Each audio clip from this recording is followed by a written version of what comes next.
Hope you get some rescue remedy down you. Right, so we'll carry on. I'm going to sort of dive into this again. I was highlighted some problems with the hardware of Apollo, some basic stuff again. So let's move on to this. Now, a lot of people ask this question. This is one of the common questions that come up, and I was asked it during the interval by somebody. I'm not going to spend too much time on the radiation, because the problem is this. It's not something we can easily observe for ourselves. We have to take the expert's word for this. Now, you've perhaps heard about these theoretical things called the Van Allen zones, which surround the Earth, and it was mentioned in the video clip. And people say that they couldn't have travelled through the Van Allen zones, because Van Allen discovered these belts of radiation around the Earth, I think in the 1940s or 50s. I don't know exactly when they were discovered. But let's see. However, Van Allen, who discovered them, then stated that they must not have been as lethal as he thought, because the Apollo astronauts had travelled to the moon and back, i.e. it became a circular argument. Okay? So as soon as they claimed to have gone there, he went back on his original statement about the dangers to human life of the radiation there. But again, you've just got to... I was looking... We've had I'll just take a little detour here, because obviously there are some huge scares about the radiation coming from the nuclear power stations that have been heavily damaged in Japan. And we've had Alex Jones selling potassium iodide on the InfoWars site with these big headlines about how everyone's going to get radiation poisoning. And yet, if you go onto an independent website called radiationnetwork.com, you can see people have got their Geiger counters that they bought from wherever, got a serial port on them or an Ethernet port, whatever. They plug them into their router or to their computer, and they upload the radiation reading onto the website, with the result of getting an independent radiation map of the whole of the USA. All counts are normal, but why I brought this up is that there is an elevated count in Colorado. The count in Colorado is about twice as high as everywhere else. Why is it higher in Colorado? Well, it's a mountainous region, so you get more radiation coming through because you've got less atmosphere protecting you. On the moon, you have no atmosphere protecting you. So all the cosmic ray radiation, which you're normally protected from by the ozone layer, will hit you when you're on the moon. Okay? And they were there for quite a number of hours. So just bear that in mind. And it's not just the astronauts, but the cameras too, remember? Cameras have got film in them, which is sensitive to radiation. Now, so that's one problem you can just think about. Again, I'm not going to go into the details. Jim Collier has also noted that the lunar excursion module in there, the space is too small to climb in and out of when you've got a spacesuit on without knocking some of the equipment. He went and measured the mock-up, or the unused one I should say, which is at the Smithsonian Institution, and he found that it was going to be a very tight squeeze for the astronauts to get in and out of that door without knocking or potentially damaging some critical control in there. Okay? Now, another simple experiment you can do, which you don't even have to do it because you've already done it. You go to the supermarket on a hot summer's day, it's 25, 26, 30 degrees. You close up your car so that nobody nicks stuff. You go in the supermarket for half an hour, you come out. What do? You open the doors. Alright? You maybe let the heat out for a minute or something while you're packing your shopping or something like that. Why do you do that? Because it's blooming hot in there. So if you've got a lunar excursion module on the moon for 12 hours, how the hell are you going to cool it? Can't wind the windows down. What did they use? Batteries? How much battery power would they need? More than this. Yeah, more than the microphone. Yeah. So how are the spacesuits cooled in such heat? Again, you can look at this, and they claim that there's various fluids circulating around the arms and the legs and stuff like this. I haven't gone into the detail. I'm just posing the question. To me, I don't think they could have done it. I don't think they could have cooled the lunar module sufficiently for the amount of time that they claim to be on the moon. But now we're going to go on to some definite figures. This is what somebody sent me a couple of years ago, and I managed to just pull this out and put it into this presentation. More rover hardware problems. This is NASA's own documentation. I was advised that the operating spec of the lunar rover, the survival upper limit for the battery is at 140 Fahrenheit, which is 60 degrees centigrade. Okay? This meant that the lunar rover could not have worked for very long at all, because If you go on to somewhere like Wikipedia, in fact I didn't want to use Wikipedia because it's a controlled site. In the day, the temperature of the moon averages 107 centigrade. 107, that's hotter than the boiling point of water, of course. So, how could the batteries on this thing have worked when it's 40 degrees hotter than their maximum operating temperature, according to NASA's own information? It couldn't have worked, yet they were happily driving around, a lovely time. Wave to mum. It was just a show. It was a show. Now, again, a lot of people don't talk about what the astronauts themselves have actually said. Remember, these are the guys that are supposed to have been to the moon. Let's have a listen to what they've said. Now, Buzz Aldrin, he was confronted by this Bart Sibrel, and we've got this famous clip, people have probably seen this, of Buzz Aldrin punching him in the face, literally.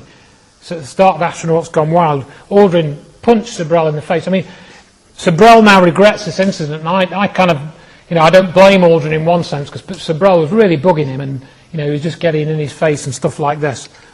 But this clip is a bit less confrontational, but it's quite interesting to listen to. I mean, do you have Neil Armstrong interviewed already? No, he doesn't want to be interviewed. Well, I know. Why does he not give interviews? Well, because that's his personal choice. And I guess it's mine, in a way, to do things when they've been researched and worked out as far as a business arrangement. This is not news. This is not an anniversary. Well, actually it is. We found a very unique reel of footage that we queued up to show you. Yeah. And it's from the mission. And to our knowledge, no one has ever seen it before. Mm. And it's 30 years old. And you want me to see this while you have me on camera? Well, and to tell us what it is. I mean, it's... Well, I don't know why I should do that. It's a very unique footage. It may be that I need to see it, and then we sit down and we talk about what you're taking a picture of.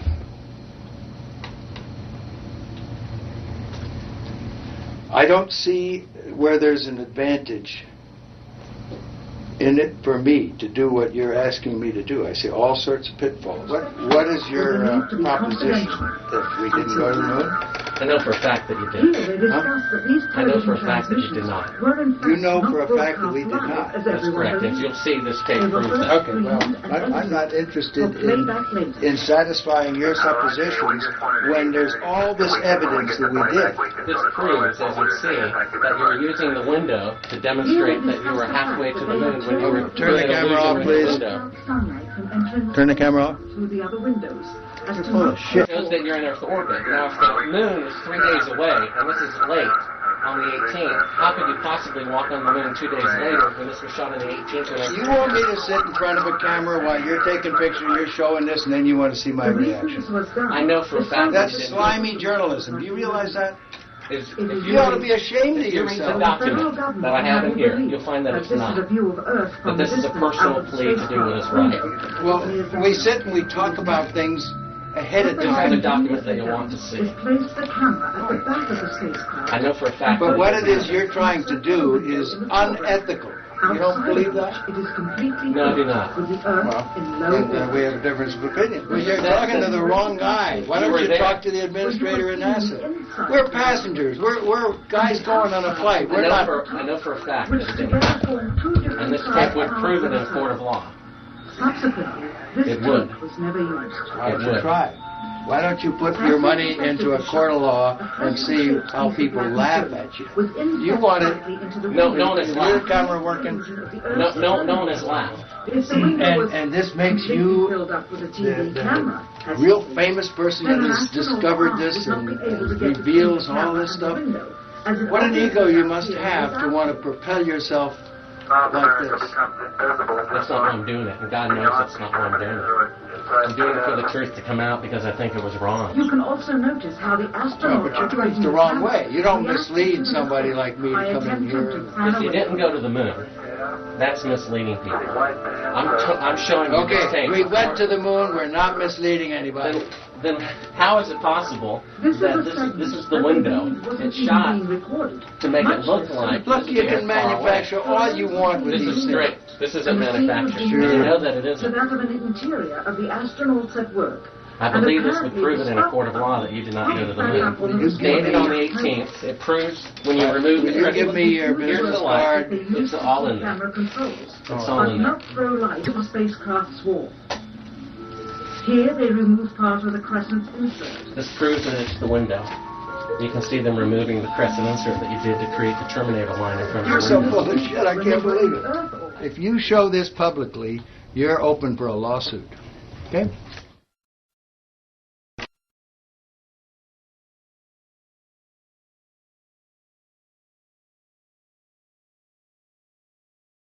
Habitation on the moon. We can visit other people with their habitation. We can keep track.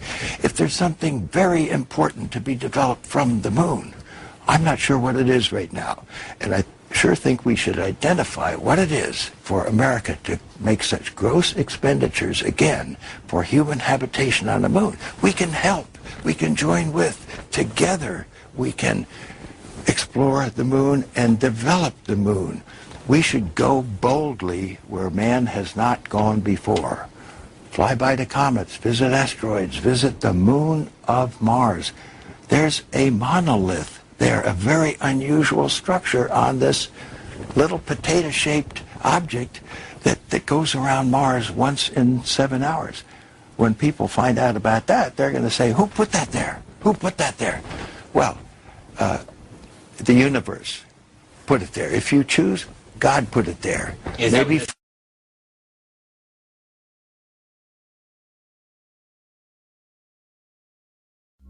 Buzz Aldrin's violent reaction is not surprising, considering the hundreds of thousands of dollars he has made by defrauding people, selling his personal memorabilia. According to the winter 2008 issue of Heritage magazine, in September of 2007, Aldrin sold the following items, which he claimed were flown to the moon. A medallion for $15,535. A silver dollar for $31,070. A chart for $71,700. And a handwritten note for $179,250.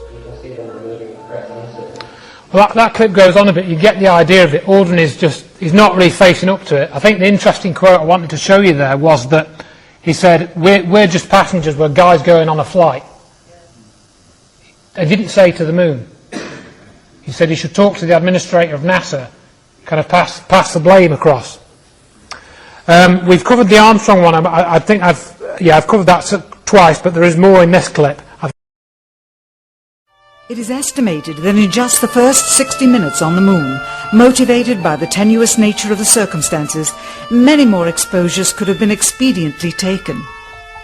Also surprising is the scarcity of photographs of the mission's chief pioneer, Neil Armstrong. The greatest achievement in human history, and of the man whose first step echoed around the world, dawning a new age of scientific enlightenment, there is only one full-body picture of him on the moon, besides this ghostly reflection. This one, taken by an automatic camera mounted on the side of the lunar module. Perhaps he feared liability should the whole conundrum later become unraveled. Perhaps he has forgotten that he attested to the authenticity of the event with his signature on this plaque engraved by the federal government. And what about stars?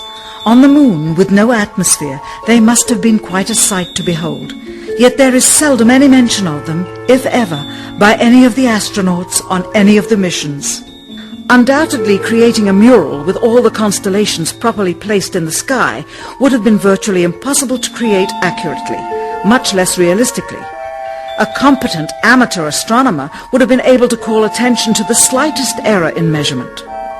The answer? Not to talk about the stars. Ever. In their post-flight press conference, it was the only question to which Neil Armstrong responded with an absence of memory. When you looked up at the sky, could you actually see the stars and the solar corona in spite of the glare? We were never able to see stars from the lunar surface or on the daylight side of the moon by eye without looking through the optics. I don't recall during the period of time that we were photographing the solar corona what stars we could see. I don't remember seeing any. Years later, though, Michael Collins would remember seeing the elusive stars and wrote about them in Expeditions to the Moon. It seems his memory improved the older he got. Why don't stars appear in any of the photographs? Simply because the proper, mostly closed exposure setting for the camera's iris, set that way to compensate for the bright sunlight on the moon's surface, completely diminished the faintness of relatively distant specks of diminutive light. This answer is true. It does not, however, explain why they never took any pictures of the stars by themselves, with an exposure setting perfect for them. While they took 3 automobiles to the moon, they never took a photographic telescope. Had they done so, they would have been able to see farther into the universe than had ever before been realized.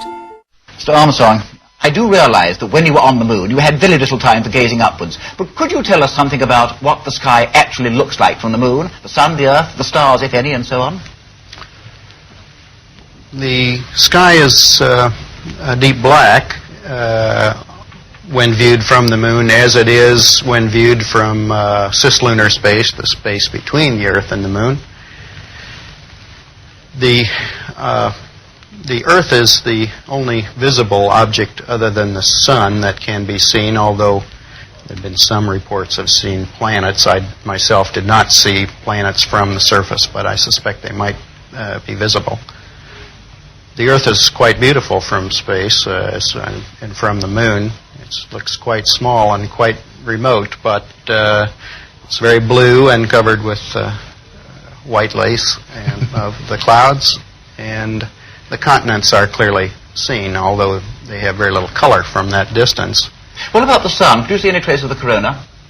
No, the glare from the sun on the helmet visor was too difficult to pick out the corona. The only time we could see the corona was during an eclipse of the sun from the moon, that is when we were flying through the moon's shadow and could observe the solar corona peeking out from behind the moon. Today we have with us a group of students among America's best. To you we say we have only completed a beginning. We leave you much that is undone. There are great ideas undiscovered, breakthroughs available to those who can remove one of truth's protective layers. Mr. Armstrong, Bart Sibrel, ABC Digital. Wanted to give you the opportunity to swear on the Bible that you walked on the moon. Will you put your left hand on the Bible and swear to God that you walked on the moon? Gentlemen. Mr. Sibrel. Yes? If you really walked on the moon, why would you not do that? So why don't you just put the into the record in the argument and put your hand on the Bible, swear to God you walked on the moon. Mr. Sibrel, knowing you, that's probably a fake Bible. Really? Well, no, it's a real Bible. You have the opportunity to have $5,000. The meeting is not open. Well, you have $5,000 cash. You can give it to charity if you swear on the Bible that you walked on the moon. Please I have a tape. It'd be fine. Why don't you swear to... Why not? Why won't you do it? So why don't you put your hand on the Bible and swear to God that you walked on the moon? Mr. Sibrel has made a fool of himself in front of the world. Mr. Sibrel, you do not deserve answers.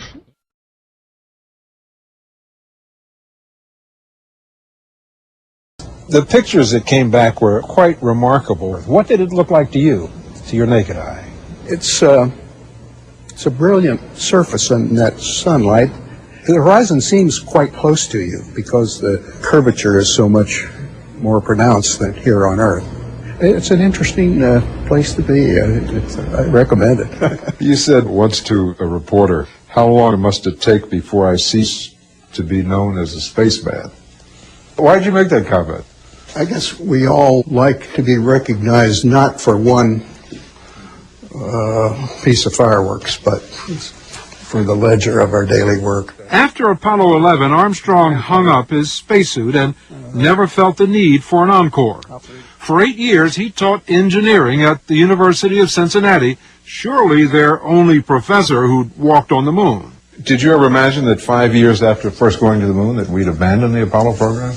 I knew we would have a limited life, but I must say it was a bit shorter than my expectation. I fully expected that by the end of the century, we would have achieved substantially more than we actually did. And why do you think we didn't? When we lost the competition, we lost the public will to continue. So why did he say that? We lost the competition. Surely they won the competition. They got to the moon first, didn't they?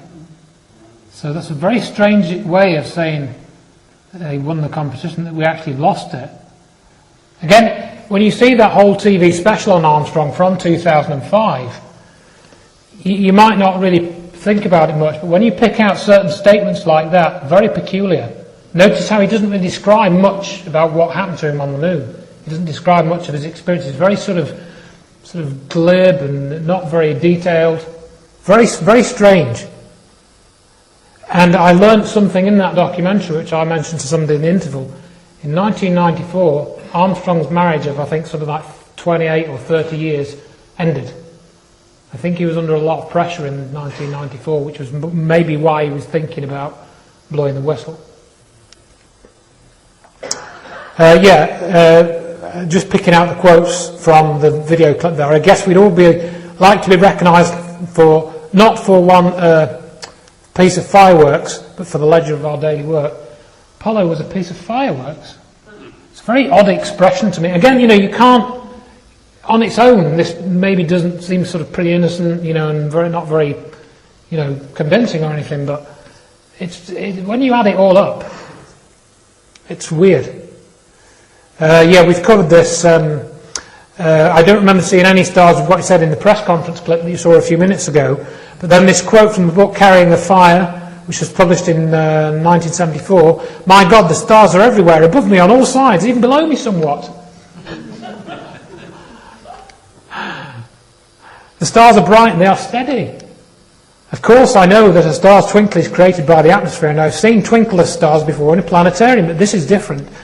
This is no simulation. This is the best view of the universe that no human has ever had." And then the other point that was made on that video clip, which I wanted to repeat, was if they'd taken a telescope with a camera attached to it, a smallish one, it would have been the first space telescope with fantastic views. And they could have left one there. Yes, yeah, they could have maybe collected data for the next mission even if they couldn't radio link it or whatever, they could have maybe worked out some recording mechanism for it to be collected or something. Let's do the Ed Mitchell clip. This is pretty embarrassing. Same guy, Bart Sabrell. This is quite an interesting clip.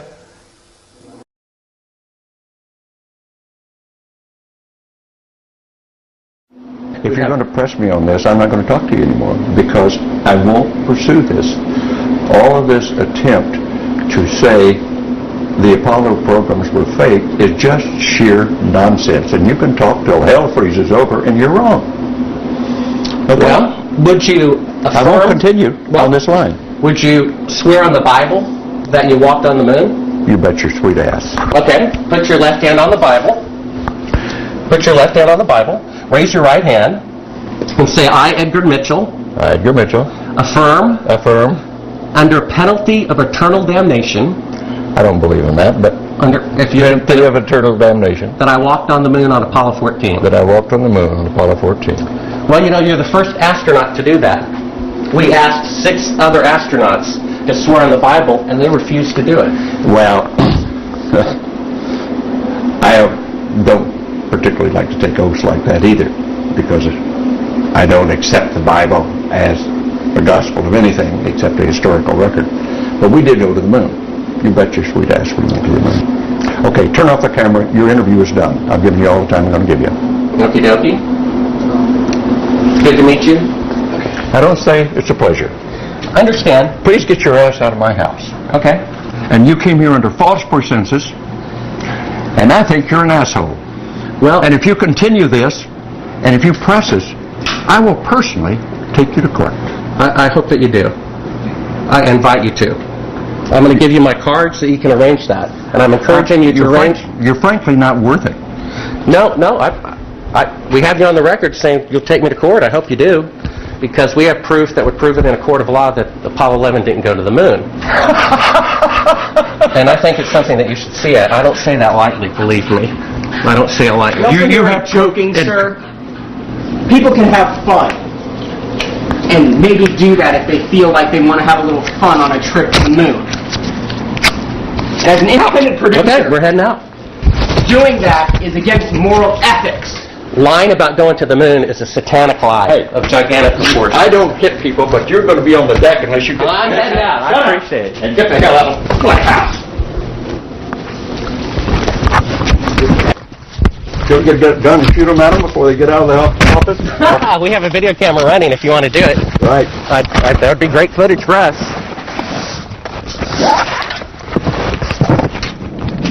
See you later. In court, I hope. Want to call the CIA? Have them whacked.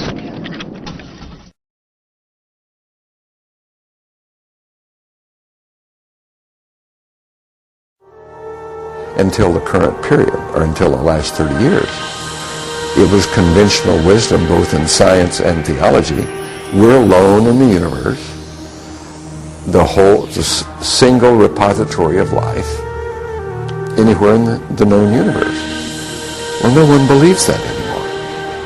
Well, if the accounts are to be believed, yes, there have been ET visitation, there have been crashed craft, there have been material and bodies recovered, and there is some group of people somewhere that may or may not be associated with government at this point, but certainly were at one time, that have this knowledge.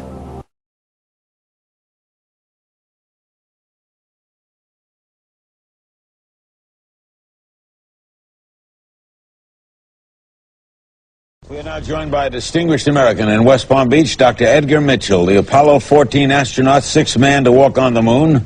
Many of the Roswell witnesses told Dr. Mitchell their accounts, which he says were later verified by a contact at the Pentagon. What do you believe, Dr. Mitchell?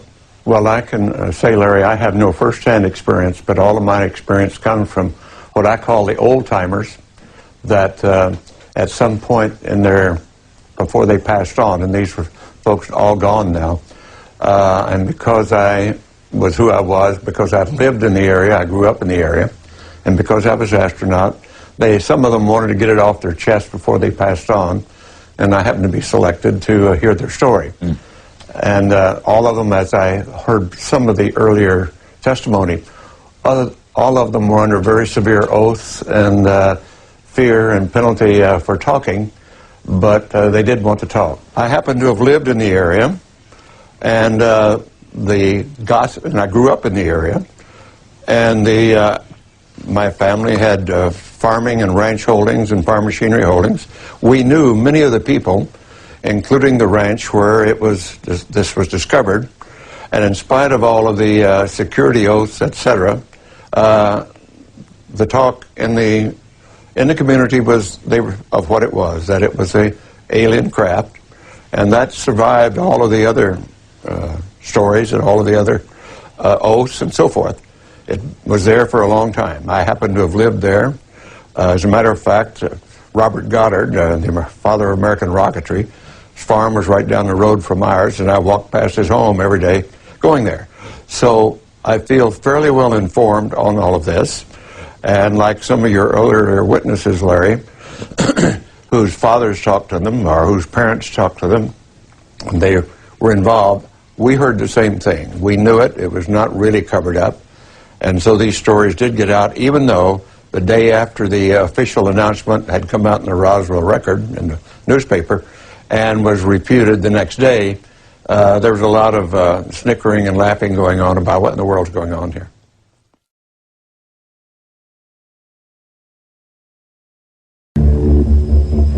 One of the pivotal people that I encountered early in my career was Edgar Mitchell, the astronaut. Liftoff. Edgar J. Mitchell, an Apollo mission astronaut, founded the Noetics Institute in Southern California. The Institute's charter was supposedly to develop alternative energy systems by attracting inventors from all over the country. Mitchell became extremely interested in De Palma's end machine. He made De Palma a paltry offer to buy out the invention, which De Palma naturally refused. He said to me that if I ever tried anything on my own in California, I would get my head blown off. So I was scared to death. The CIA operates through various very innocent-looking fronts to find out what people are thinking and what they're inventing. Now, what's more innocent than the benign institute founded on transcendental principles to help New Age inventors bring free energy into the world? So I showed you those clips because Edgar Mitchell's name seems to crop up in relation to the moon landings, which he's got some very strange behaviour about, as you've seen recorded by Bart Sabrell. I don't agree with his methods, but nevertheless we've got the recordings, uncomfortable though they are to watch. He also talks about aliens, and he grew up near Roswell. And that's a strange coincidence. Now I assumed when he was talking about aliens, I assumed he was a genuine guy trying to get the truth out, but seeing all this, well, there's some very dark things going on there. Yeah, will the real Edgar Mitchell please step forward is what I would say. Because I don't know who the guy is. I don't know what he stands for. Now, this is another interesting thing which has been mentioned a couple of times. Richard C. Hoagland, in a debate with Dr. Edgar Mitchell on 15th of May 1996, he said, Hoagland says, "What did it feel like to be on the moon? And being a supernaturalist and a PhD, of all that, I didn't think it was a germane question. Should I know what it felt like to be on the moon? So I went to some good friends of mine, Dr. Jane Houston and her husband Bob Master, and said, help me find out what I felt like on the moon." And that began the investigation of inner experiences for me back in 1972, which he then claimed were the sort of impetus behind forming this Noetic Sciences, which is all about, transcendentalism and consciousness and these sorts of things. That's what Mitchell is supposedly involved with. But again, there are 18 astronauts' names, but how many do you know? In other words, I'm thinking, how many of you have you heard these people telling their public stories of walking on the moon? I can't think of many. When I looked at this list, Alan Shepard I'd heard of, Lovell, but he didn't go to the moon, he was the Apollo 13 guy, I remember that name. Conrad, I remember him. Alan Bean, I vaguely remembered his name. But half of these guys, I hardly remember. So all I'm saying is, you think of this fantastic event of walking on the moon, how many people out of the 12 that have walked on the moon can you remember quotes from? Not many. Yeah, exactly.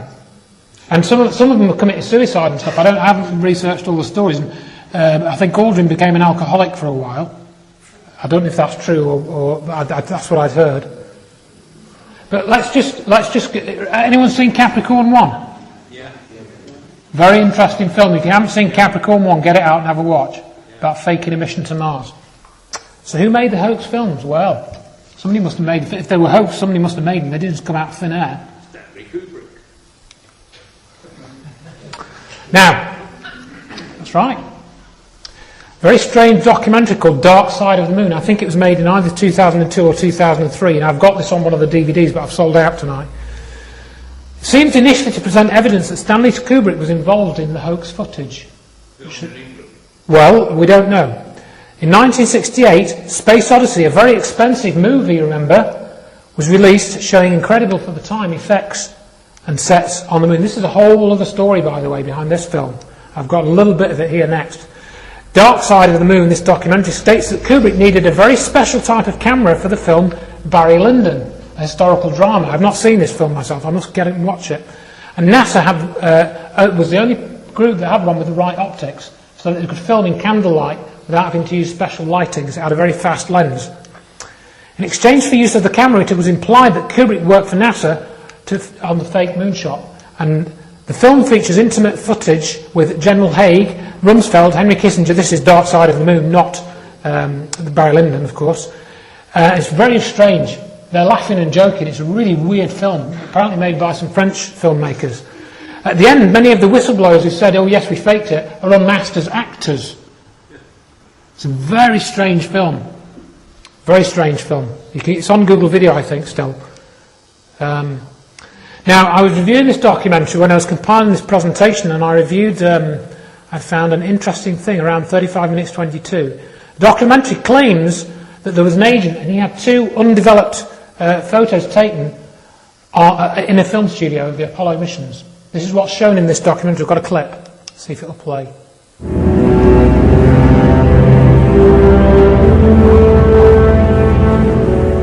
On the Apollo 11 mission, Muffley pointed out, everything went perfectly according to plan, except for one thing. There were no pictures. The film was unusable and none of the photos came out. But everything depended on these pictures, eagerly awaited all around the world. Muffley showed us 2 photos from the end of a reel of film which had never been developed. They had been slumbering away in NASA's archives. On the first, the shadows make no sense, spreading in all directions. On the second, a photograph of Stanley Kubrick, taken during the filming of 2001, can be seen left abandoned on the studio's fake lunar surface.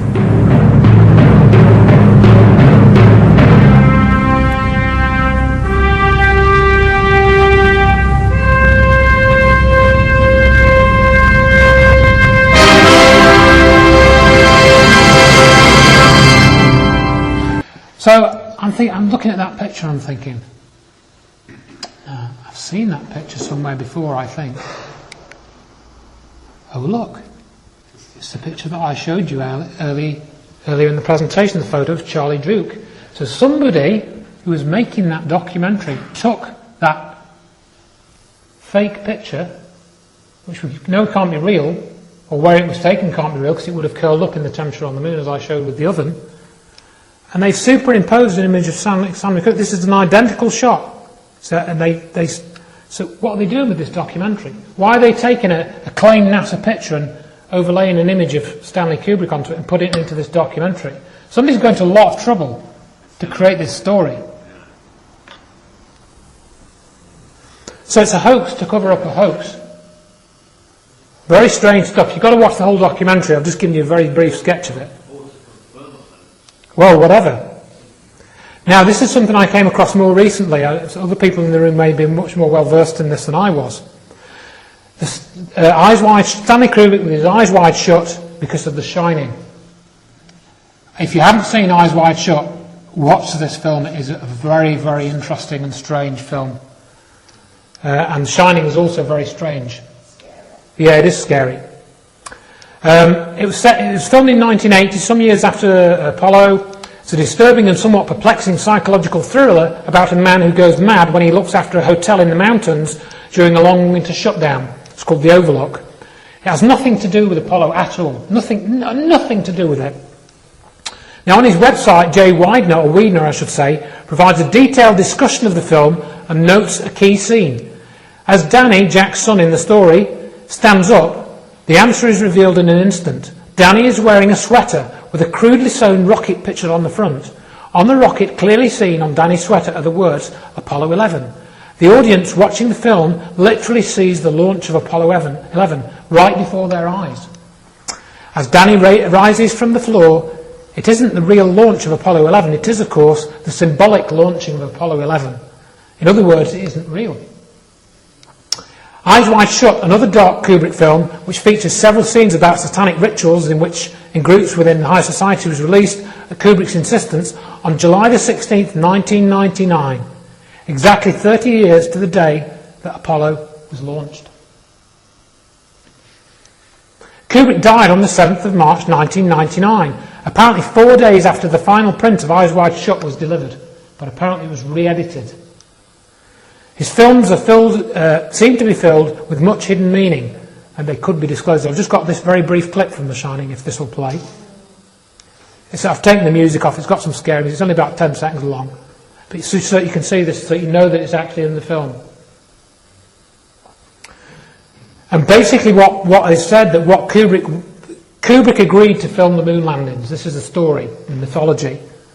And in return for doing it, he was given carte blanche. He could make any film what he wanted, with any budget. You know, that was the deal. And it was a deal he couldn't resist. But then in The Shining, and partly in this film, it is said that when I don't know if you remember this film, there's this scene where he goes into a hotel room, Jack Nicholson, and he sees this beautiful woman naked, and then he goes up and kisses her, and she turns into this horrible old,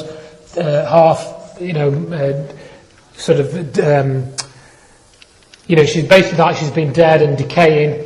It's a really horrific scene. And this is meant to be symbolically Kubrick's tale that he thought he was getting involved with a beautiful woman in terms of being a director, being able to do all these films, and then he realised it was completely, it was evil. It was completely horrible. And then we've got this one, how are we for time?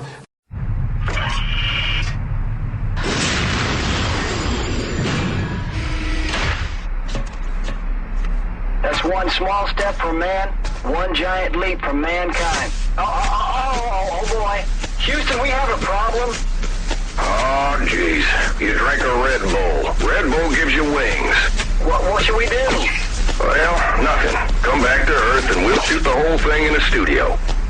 Okay.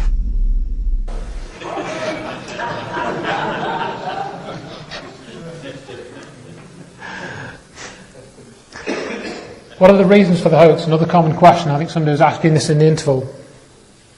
What possible reason could there be to hoax this? You're nuts for suggesting it was a hoax.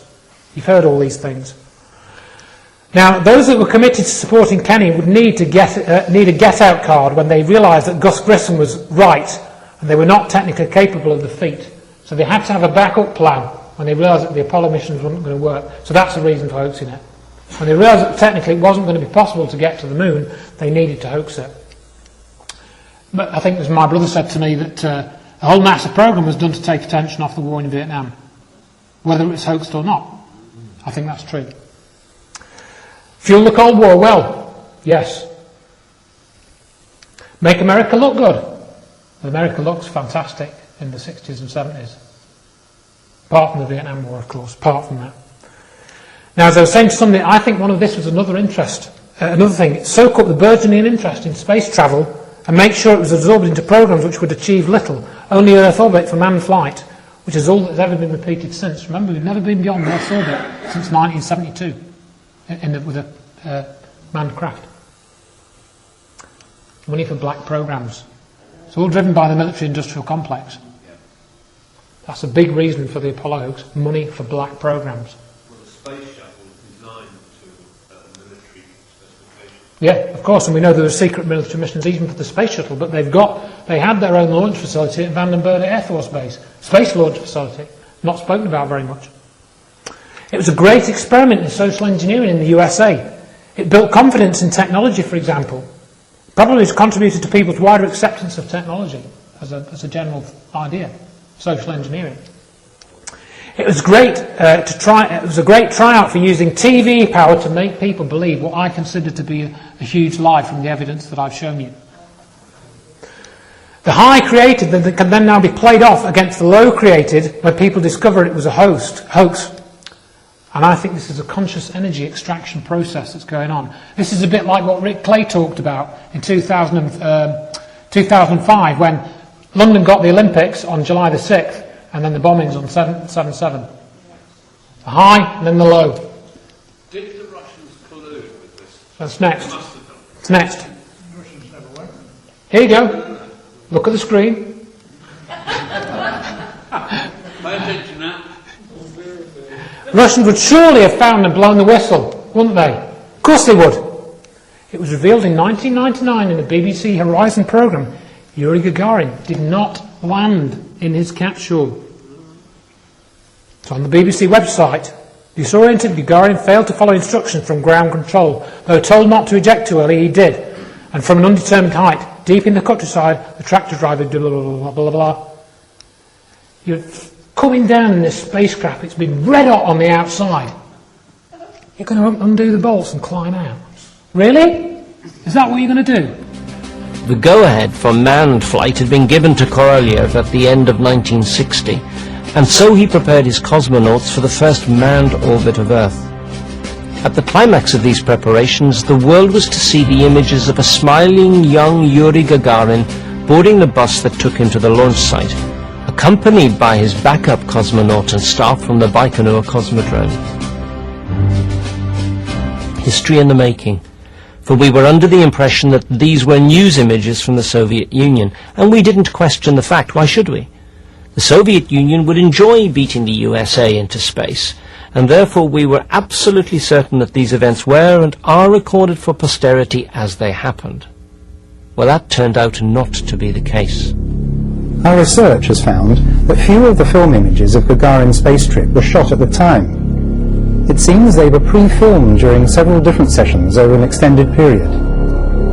These images were then subsequently assembled and then edited to produce a final result, certainly not true news gathering. That would explain, for example, the continuity errors in the bus sequence. Gagarin is embraced by key individuals, including Korolev himself. But new information reveals that most of this footage was not shot on the day of the launch.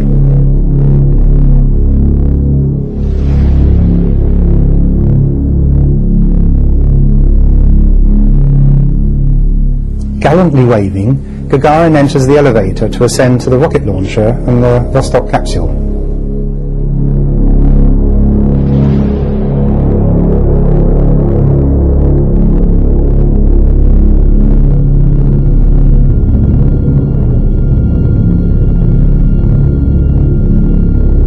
We then see Gagarin getting into the small capsule and sitting inside the sphere that was to be his home for this highly significant moment in history. The lighting, though, gives away the fact that this was all staged. Here we can see the cosmonaut sitting in his seat, but there are two shadows, one on each side of his head, indicating that lighting was used from two light sources placed either side of the camera. The top view shows that there was no lighting inside the capsule itself, nor was there any room inside the small space for the camera and lighting rigs required. So how can there possibly be a view of Gagarin taken from the front rather than just from behind his head? We must emphasize that there was no space for another person, camera or lights inside this miniature capsule. This shot alone demonstrates that he was filmed from a cutaway setup, on another occasion, in another place, in a studio environment. Details that have now come to light record that during the launch countdown, two awkward moments occurred. During the first of these, Korolev told the crew on the gantry that the hatch had not closed properly. This was news to them, as they had closed down all the bolts and no signals had activated to indicate any failure of procedure. Korolev insisted that the hatch be fully reopened and then rebolted, a task which added another 30 to 40 minutes to the countdown. Korolev also insisted that he alone would inform Gagarin of the delay. In fact, Korolev forbade the crew from speaking to the cosmonaut, who was supposedly listening to music inside the capsule. In so doing, he gave himself the opportunity to instruct Gagarin to leave, yes, leave the Vostok capsule. The second awkward moment occurred during this rebolting procedure, when the gantry began to swing away from the side of the rocket as if the countdown had not been halted. Obviously, the head of operations inside the launch bunker hadn't been apprised of the situation. About to fall off their lofty perch, the gantry crew hurriedly telephoned the launch bunker and asked them to return the gantry to the rocket's side, allowing them to complete their task. So who was head of operations in the launch bunker? Well, actually, it was Sergei Korolev, and he was totally aware of the timing of the countdown, since it was he who was responsible for the delay in the first place. So why go to the trouble of creating this gantry incident? We suggest it was a diversionary tactic, resulting in any observer taking their eye off the ball for a few vital minutes. This would ensure that the first publicized manned flight into orbit would not be compromised by a dead cosmonaut, and it would have served to cover the moment when Gagarin was removed from the capsule, and ultimately it would keep Korolev's research and development team ahead of their serious competition within the Soviet Union's internal space race. Was Gagarin removed and then replaced by a surrogate cosmonaut, or did the Vostok capsule go aloft with only a tape machine aboard? A technique that the Soviets had already honed to perfection, and they had already acclimatized Western listeners to to the idea that human voices emanated from probes officially classed as unmanned. But that's another story. This Vostok capsule landed on a designated site well away from the public gaze. In the meantime, Gagarin had apparently ejected himself from the capsule and landed well over a mile away. However, his method of landing was kept very quiet, creating confusion in the history books for years to come. The Soviets wanted to claim a flight record, and, according to aeronautical rules, not astronautical, ejecting or bailing out would disqualify the entire flight, so the pilot had to land within his craft. Astronaut substitution would have meant that the number of people on the gantry platform would have increased or decreased between securing the hatch for the first time and the actual launch. Was this the case? Oh, yes, it was. It took 5 people to seal the hatch and check the procedures first time around, but at the second resealing, only 3 people were employed on this task. There was motive, opportunity and time to accomplish the sleight-of-hand maneuver. And if such a tactic would ensure that the Soviet space program and their cosmonauts were kept alive, then it was worth the candle.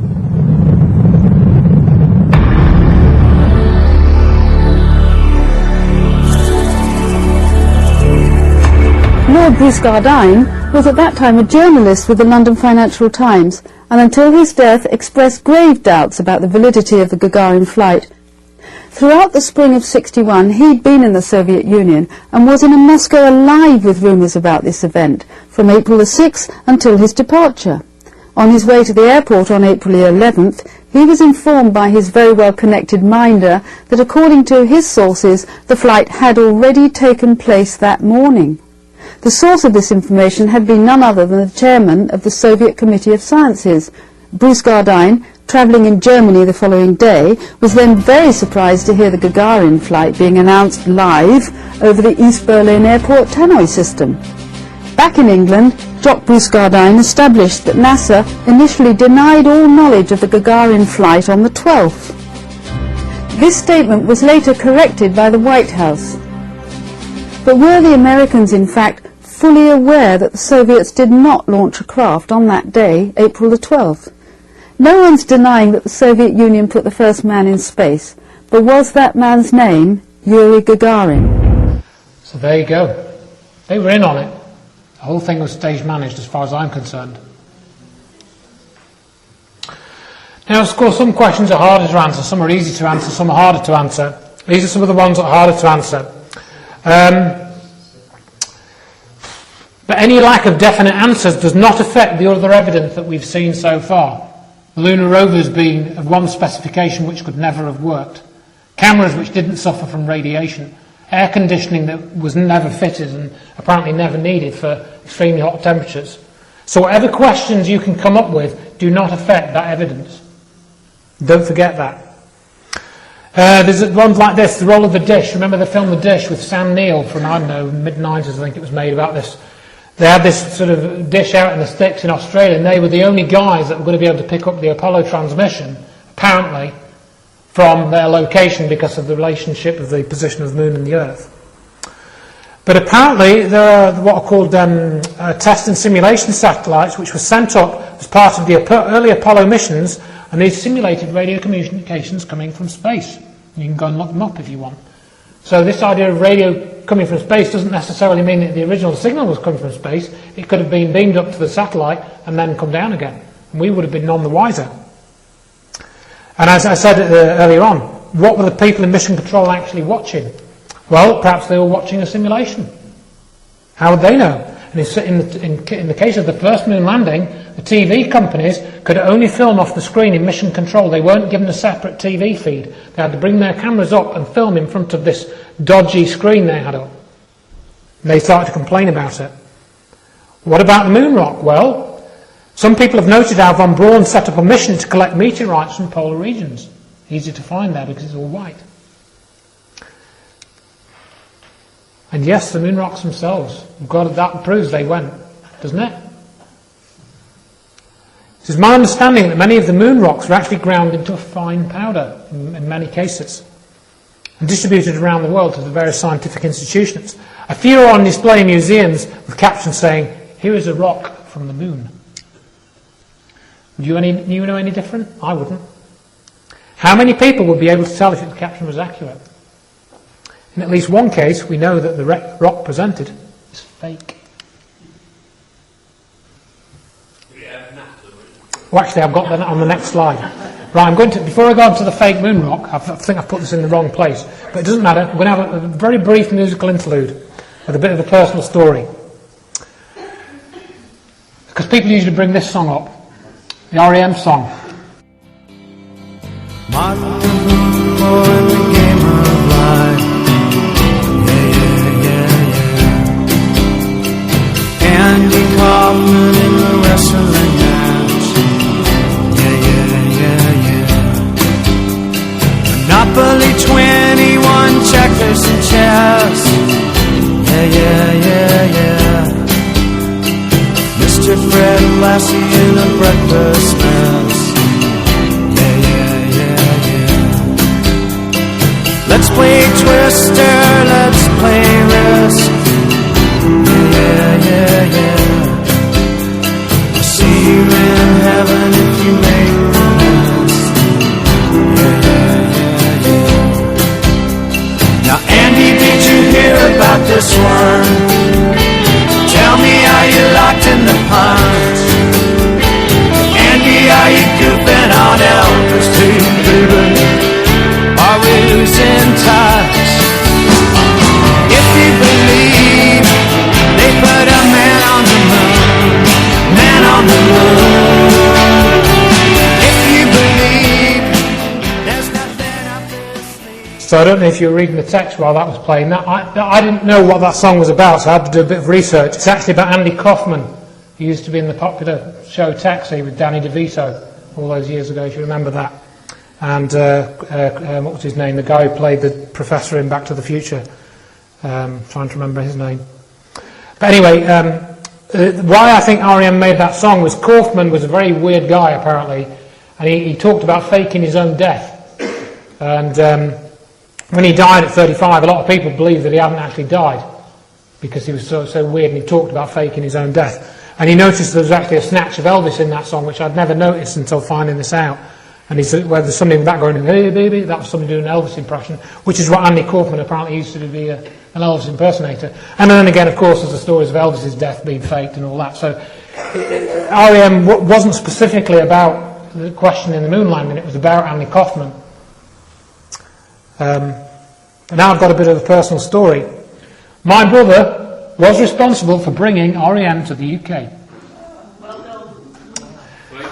Now, this is his story anyway.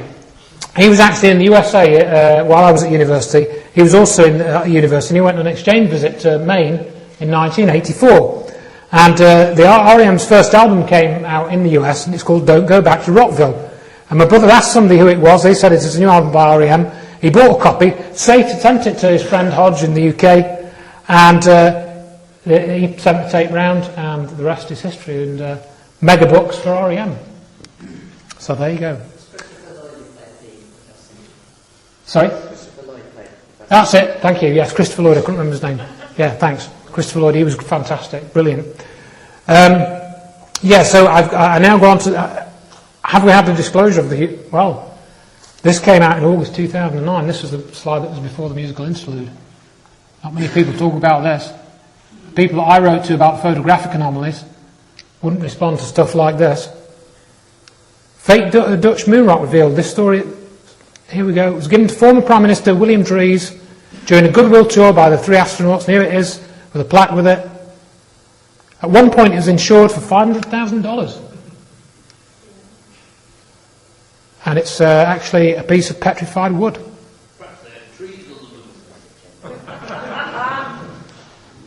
Not many people want to explain that piece of evidence, folks. Doesn't look too good for NASA. And this one I came across as well. Over time, we're getting quite late, so I'll probably skip through to some more of this. But Bill Clinton, actually, I only came across this. This is in Apollo 0 documentary. Just a month before Apollo 11, astronauts Buzz Aldrin and Neil Armstrong had left their colleague Michael Collins aboard Spaceship Columbia and walked on the moon, beating by 5 months President Kennedy's. The old carpenter, this is Clinton's story, asked me if I really believed it happened. I said, sure, I saw it on television. He disagreed. He said that he didn't believe it for a minute. And then them television fellas could make things look real that weren't. Back then I thought he was a crank. During my 8 years in Washington, I saw some things on TV that made me wonder if he wasn't ahead of his time. That's Bill Clinton saying that in his autobiography. Don't hear about that, do you? Wouldn't the Russians have had to have colluded? Yes, they would. Masonic. Look at the Masonic symbolism throughout Apollo. I mean, that's other people have written about that. I don't go into that much here, but let's see. Gary McKinnon. This is a secret space program. So, can you tell me what else you found? Because I know that you have something, has some information in regard to non-terrestrial officers. Is that right? Yeah. There was an Excel spreadsheet, and the title was non-terrestrial officers, and it had names, ranks. Wasn't a long list, didn't even fill a whole screen, I think. Well, could you just generally say how many? I mean, if you were to guess, are we talking 20, 50? 20. Uh-huh. Maybe 30. Mm-hmm. Did you notice if they were male or female by chance? That I can't remember. Okay. First names and last names? Definitely ranks, but no, nothing to say, Army captain or Navy captain or... So the designation wasn't there as far as which organization they worked for. Huh. So, I mean, that was entitled non-terrestrial officers, and obviously it's not living green men, so I was thinking, what force is this? And that phrase is nowhere to be found on the web or in official Army documentation or anything. And the other thing was a list of ship-to-ship and fleet-to-fleet transfers. Bear in mind, fleet-to-fleet, so multiple ships, of materials. And these ships weren't, US Navy ships. Again, I don't remember any of the names, but I remember at the time looking and trying to match up the names, and there wasn't anything that matched. So, now this theoretically would have been pretty top secret information if indeed non-terrestrial is what it sounds to be, which is off-world, right? Yeah, I mean, I gleaned from that information, I surmised that an off-planet sort of space marines is being formed. And if you actually look at DARPA, Defence Advanced Research and Projects Agency literature at the moment, in the last few years, and a lot of the government space command stuff, it's all about space dominance, and it really is, the final frontier. So I think, it's natural for them to want to control space and be developing a space going forward in secret. But I think most likely using technology reverse engineered from ET. To get out there, in other words. Yeah, and also to be cloaked. I mean, otherwise, how many other governments would see this going on? So, and this was, what part, I mean, was this NASA? Where was this? Are you at liberty to say? Again, I wish I was. I find it so hard to remember all of it. It's strange. I can remember IP addresses, but lots of the names and where I was when I found particular things. I remember thinking at the time, this must be NASA and the Navy, and all secret parts thereof. So it was either the Navy or NASA I was in most likely. But I think it was most likely the Navy, but I'm not entirely sure. Okay. So at this point, this kind of a discovery is really stupendous, right? I mean, for any researcher to come across something like that is pretty intense. If what I surmised to be correct was correct, and it does kind of point that way, I think. So, I think Gary may have discovered some documentary evidence of the secret space program. I think that's another cover for what Apollo was for. And I've got some other bits and pieces here. But let's just mention this. If you read this book, Dark Mission, I haven't read the whole book, but I've listened to Richard Hoagland talk about it on various things. He looks at the Masonic themes of numerology within Apollo 11 and the dates and the names and stuff like this. The Apollo, and this is continued as the space shuttle, of course. Apollo 11 later some names such as Columbia, Aquarius, Eagle and Falcon. some of these have sort of got Masonic symbolism behind them. He also thinks that, I can't remember, put this in here, I haven't. He also thinks that all of the astronauts except Neil Armstrong were mind controlled, underwent mind control techniques, which of course is what the Nazis were involved with as well. And I think that's probably correct.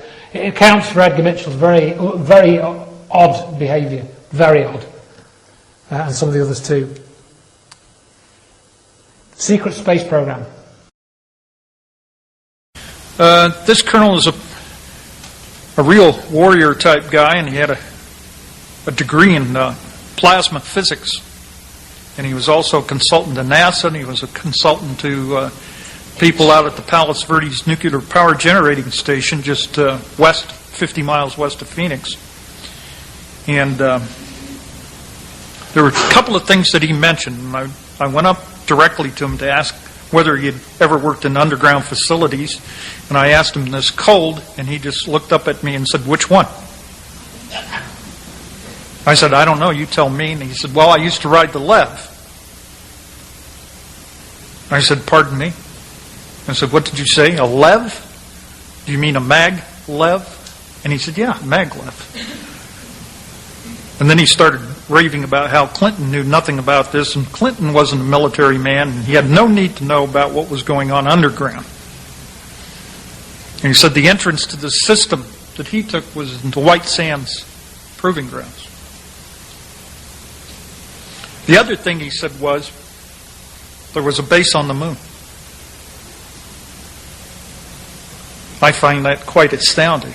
I mean, I have heard astounding things, not only from this colonel, okay, but also probably the highest rank was a retired 3-star general, lieutenant general in the Air Force.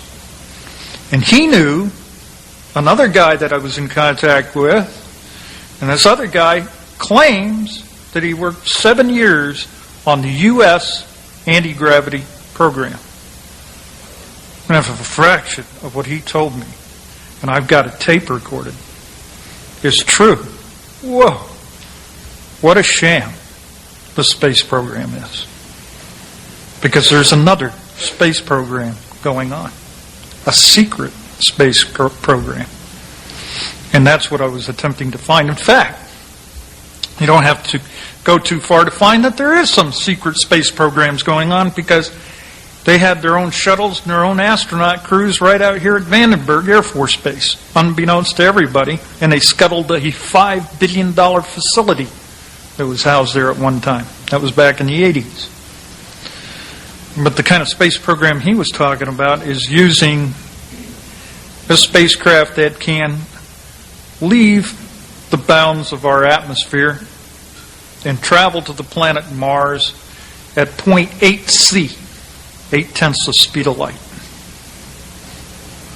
And I said, "How do you know that?" "I've been there," he said. Yes, Bill, could you just elaborate a little more on the trips to Mars that you had mentioned earlier? That this man who told me this, by the way, verified he is an aerospace engineer. I cannot verify that he's also a physicist except by his writings, and I have some of his papers. And he claimed to work shoulder to shoulder with a race of human-like beings just like us. I forgot where he said they were from, if it really matters, but it was these people who were guiding him through the... He wasn't back engineering so much as he was on trying to explain the physics of what the engineers were doing. He was investigating the physics of it with the assistance of these beings, so he claimed. And he worked in underground facilities at Nevada Test Site, Channel 8, Edwards Air Force Base, maybe other places. And when I asked him this question, or I put this question to him, he said that he had been on this craft, had gone to Mars, and I asked him, where did you go? Where did you land? And he said, we went underground on Mars. And there was a base there where they landed. And he would not describe the base, who put it there, or whether it was our base. Nothing. He shut up about that. But in order to just evoke a little bit more information out of him, I asked the question, are there Martians? And there was a real pregnant pause before he replied, and he simply said, yes. And I said, and what do they look like? Now get this, he said, like the ancient Egyptians.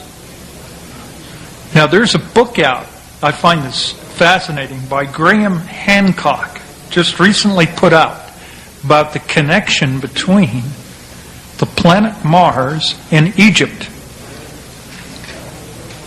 Is somebody onto something here? I don't know, but I think that's quite a coincidence, because there were people wandering around the 1950s here in California telling me they had met Martians, and they had olive skin, dark hair, dark complected. I don't know how many of those stories. They were never little grays, they were always human. Yet we don't see any cities on Mars, not the canals. We know the atmosphere is carbon dioxide, it's very thin. Where do they live? But we do know that Mars once had apparently abundant water on its surface and probably had conditions that could support life. So if there are people on Mars, maybe they do live underground. Who knows? Thank you. So I think Bill Hamilton's a pretty reliable researcher. Getting close to the end time now. But yeah, another thing you can look at, John Leonard Walsham's images. Far above space and time. What the hell has he photographed in orbit?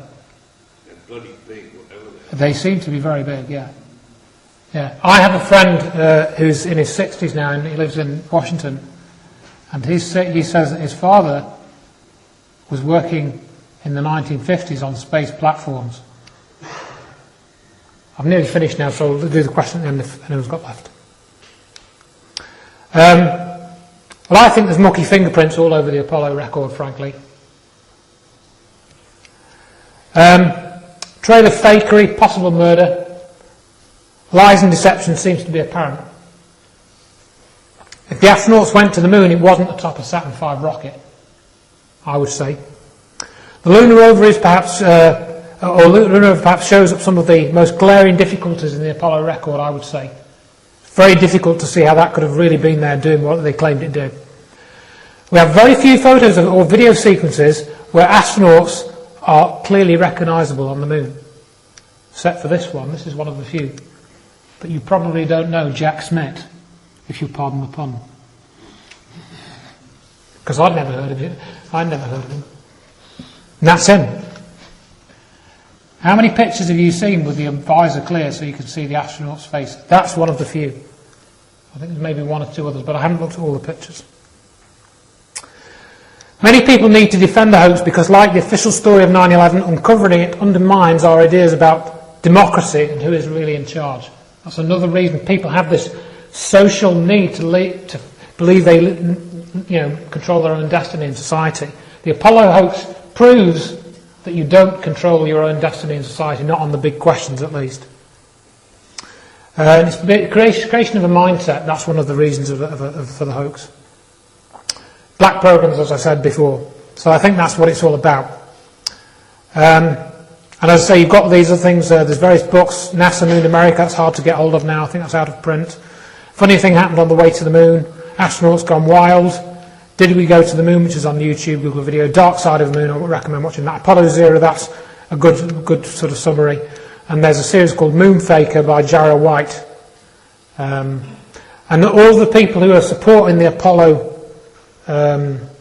mission that I wrote to never replied to the messages I sent, pointing out some of the evidence that I pointed out to you tonight. None of them replied to fan debate. No, not really, no.